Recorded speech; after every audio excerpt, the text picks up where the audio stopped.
For generations, people thought hospitalization meant bed rest. It's only been in recent years that the medical benefits of maintaining some physical activity have been widely accepted. For the generation of patients in today's Hospital Elder Life program, mobility during a hospital stay is still considered unusual. However, for the hospitalized elderly patient, early mobility is key to maintaining independence and preventing complications such as pneumonia, weakness and balance problems, blood clots, and skin problems. Very often, all that is needed to keep an individual as functional and as active as possible is another human being to help that person get out of bed and walk and carry out other normal activities. It's very difficult oftentimes for a nursing staff to do that since they're so busy with more sophisticated medical kinds of duties. The goal of the early mobilization program is to try to keep the older patient physically active and as fit as possible while they're in the hospital. We try to get every patient up and walking 3 times a day. That's our goal. But if for any reason they're at bed rest, and there are obviously medical indications for that, then they will get active range of motion exercises in bed 3 times a day. Again, assisted or supervised by the volunteers. Before you as a volunteer can help patients effectively, you need to understand how to use your own body safely to prevent injury to yourself and your patient. There are several rules or principles of body mechanics that will help your muscles work for you. Never hurry. Keep your feet separated to provide a good base of support. Keep your back straight. Bend from the hips and knees, not the waist, to get as close to the patient or the object you're moving as possible. A related rule is to hold heavy objects close to your body. Pivot the whole body. Avoid twisting your body. Use the weight of your body to help push or pull. Pushing or pulling an object is easier and safer than lifting. Use the strongest muscles to do the job. Always ask for help if you feel someone or something is too heavy to move by yourself. When moving a patient, synchronize your movements. Prepare the patient and any other staff member assisting by saying, "Ready, 1, 2, 3, go."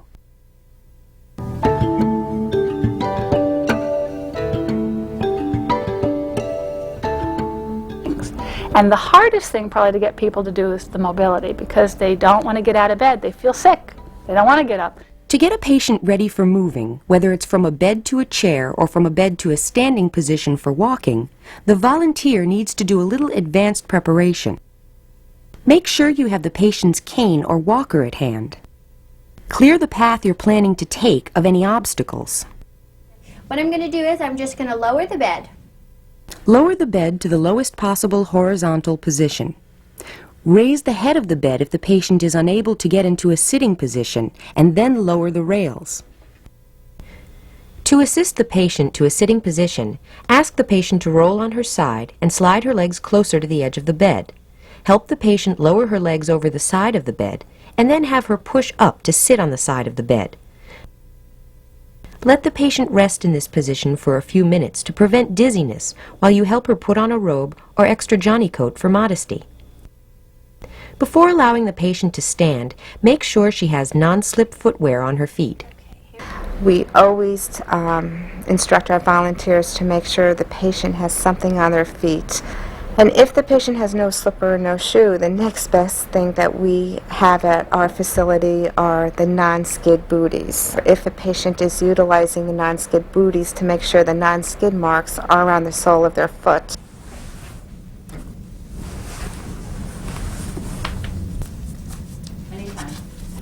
Those are pretty. Oh, thank you. Purple. Pretty purple. Okay. And your hands are going to be on the bed, and you're going to use your hands to push off. You're going to lean forward a little bit, okay? Okay. Go ahead and push off. Good. I'll give you the walker. You feeling okay? We're going to stand here for a bit. Okay. Mrs. Mosley, you ready for that walk? Yes. Okay, great. Okay, go ahead and turn. Good.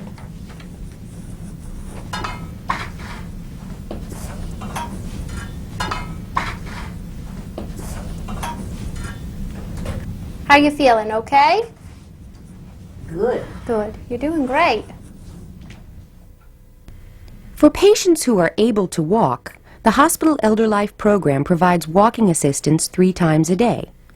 Volunteers should encourage patients to walk as normally as possible because shuffling or sliding may cause slips and falls. Stay with the patient at all times, staying slightly behind and to the side of the patient. Walk as far as directed in patient's instructions. The goal of walking is to build them up, not wear them out, so use some judgment with each individual patient during walking.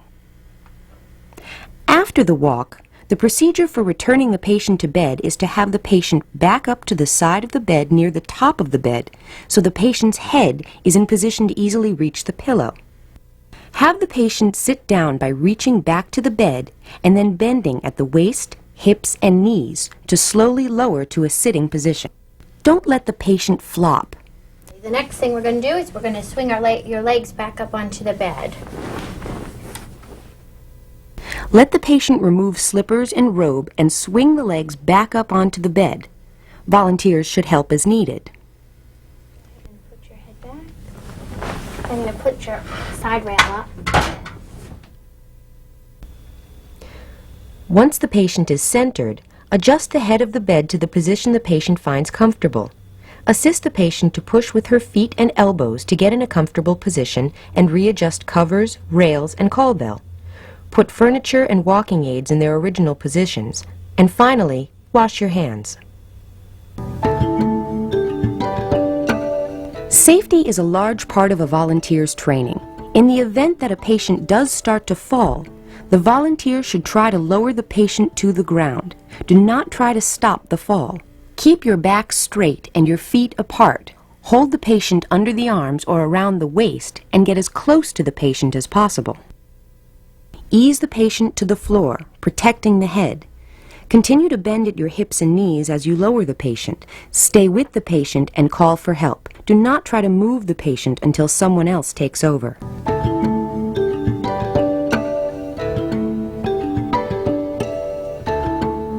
So we want to preserve normal range of motion as much as possible so the patients can do what we call functional activities that are activities in their daily lives that they need to do for living, like bathing, dressing, and eating. Every bedridden patient can participate in range of motion exercises 3 times a day. The 10 exercise set takes about 30 minutes to teach patients the first time and may take as little as 15 minutes to do during subsequent visits. Volunteers instruct the patient by demonstrating the exercise on themselves. Do not move the patient's limbs unless the patient is visually impaired and cannot see your demonstration. And then only move the patient after first asking permission. To begin the exercise, have the patient sit up straight in a chair or lie flat in bed. Pull the privacy curtain and make sure the patient is covered enough to preserve modesty, but that clothing is loose enough to permit easy motions. The first set of exercises is for the upper body. These exercises maintain joint flexibility. Each exercise should be repeated 5 to 10 times for each arm, depending on the instructions in the patient's folder. Allow the patient time to rest as needed during the exercises and make sure they maintain normal breathing. This is not meant to be a high-powered workout.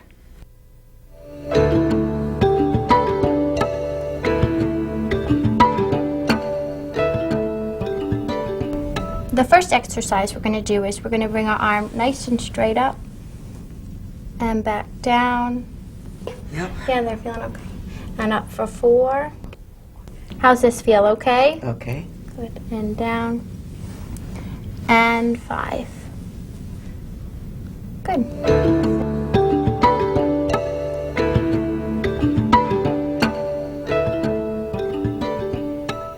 Okay, Mrs. Smith, the second exercise we're going to do is I want you to bring your arm straight out, and then you're going to bring your arm across, you're going to bend at your elbow and touch your shoulder with your fingers. There you go.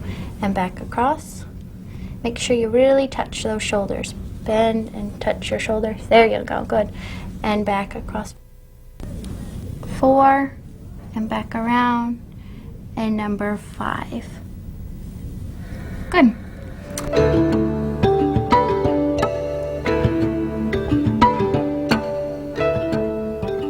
And the next one we're going to do is we're going to bring our arm down by your side with your palm facing up, and you're going to bring your arm up nice and slow like this, and you're going to bring it back down by your side. Okay? You ready? Okay. You're going to bring your palm up, and this is 1. There you go. And down. And number 4. Good. Nice and slow. And number 5. Good. Excellent.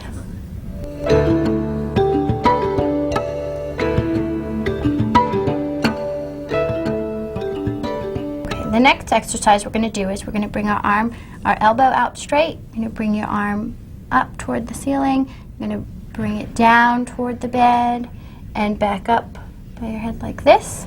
Do I rest my arm on the bed? Yep. Volunteers need to be extremely observant of patients. Some patients may have fused or extremely stiff joints or have had strokes or other physical problems that may limit their range of motion on one or both sides. Take a break if a patient appears breathless or says a particular exercise hurts. And 5.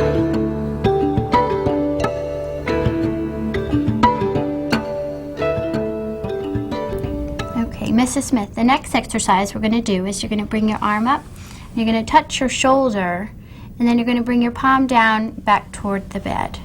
So that's 1. And up for 2. You can try to get your elbows off the bed a little bit if you can. Down. And 5. Good. Okay.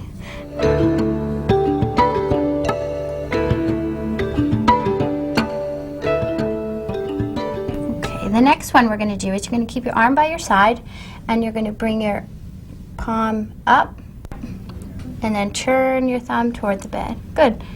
And this is 2, and back around. Should my arm be resting Yeah, your on arm the could bed? rest on the bed, and Oh, then just good. bring it back.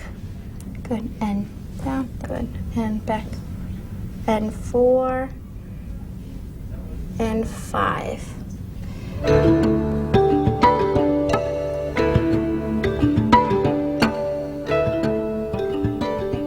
We're going to bring your arm up, and then you're going to go bend your wrist and back. And ready to try? Bend and up. You want to keep that arm nice and straight. There you go. And back. And 3. Successfully completing the upper body range of motion exercises has practical applications for the frail elderly. When a patient is bathing themselves or dressing themselves or even feeding themselves, range of motion is occurring at all the joints of the upper extremity, not only the shoulder, the elbow, the wrist, and the fingers. The patient will be able to elevate their shoulder, flex their elbow, and bring their wrist in a flexed position so they can actually hold a utensil in their right hand to eat. Another very important shoulder motion is to have a comb or a brush in their hand so they could comb their hair. In a similar way, lower body range of motion exercises promote better circulation and help the joints used in walking.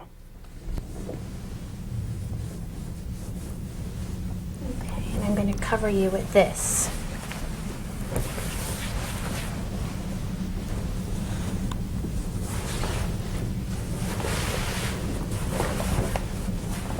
This way. You'll stay covered when we do these leg exercises.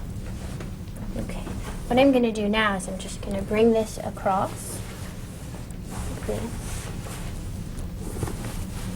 And go ahead and bend this leg a little bit. Good. This way you stay pretty much covered. The first exercise we're going to do with your legs is I'm going to ask you to bend your knee as far as you can go, okay? So go ahead and bend. Okay, keep going. Good. Can you go any farther? And straighten. This time I want you to try to lift your heel off the bed. Okay. Number 2, bend. Good. How's that one, okay? And number 3, and 4, and 5. Mrs. Smith, the next exercise we're going to do is you want to bring your leg out towards me, keeping your knees straight up toward the ceiling and your toes straight up in the air. And you want to remember not to slide your foot across the bed the best you can, okay? So bring your leg towards me. Good. 1. Good. How's this one, okay? Okay. And 2. Good. And 3. And 4. And 5.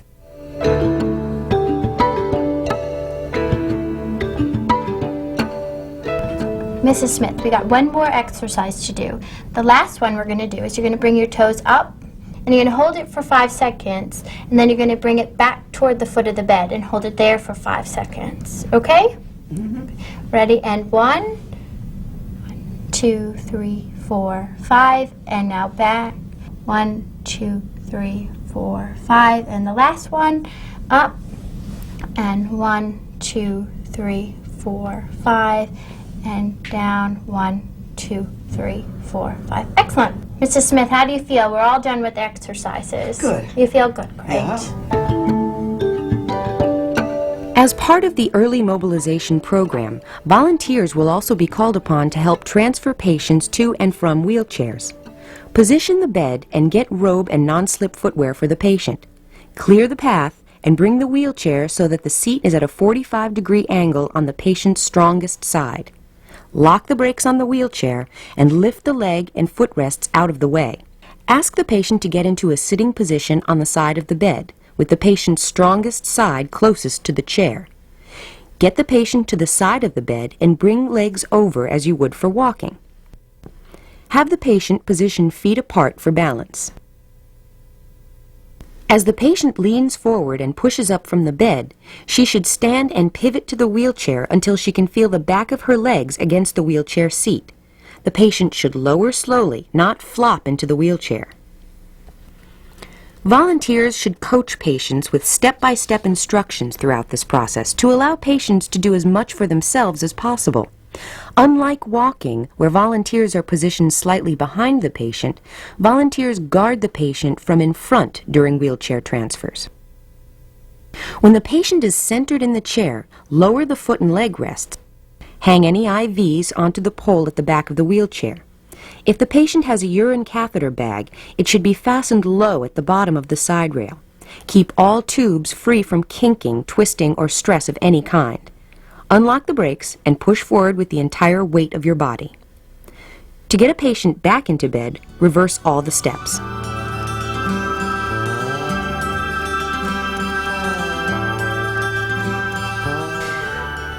Physical decline in the hospitalized elderly can lead to a significant loss of independence. The early mobilization program tries to keep patients functioning close to the way they were before their hospitalization. Keeping elderly patients mobile can be physically demanding, but volunteers often see improvement in patients who participate.